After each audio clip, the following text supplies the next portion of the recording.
चिपरी प्रभाग क्रमांक 5 येथे कमी दाबाचा वीज पुरवठा. इलेक्ट्रिक उपकरणे जळण्याची भीती. नवीन ट्रान्सफॉर्मर तात्काळ बसवा.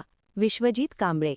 चिपरी येथील प्रभाग क्रमांक 5 बेघर वसाहत चिपरी परिसरात गेल्या काही दिवसांपासून वीज पुरवठा कमी दाबाने होत आहे.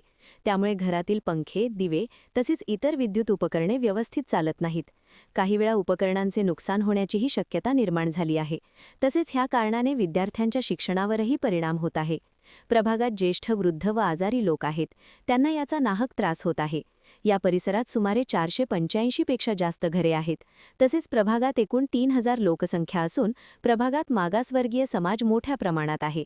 एवढी लोकसंख्या असलेल्या भागात एकच ट्रान्सफॉर्मर असल्याने वारंवार वीज पुरवठा कमी दाबाने होत आहे. यामुळे तात्काळ विनाविलंब चिपरीतील प्रभाग 5 मध्ये नवीन ट्रान्सफॉर्मर बसवा. भागातील नागरिकांच्या सह्या घेऊन निवेदन माजी उपसरपंच व विद्यमान ग्रामपंचायत सदस्य विश्वजित पांडुरंग कांबळे यांनी शाखा अभियंता यांना दिले आहे. महान कार्य न्यूजसाठी चिपरीहून रमेश चव्हाण.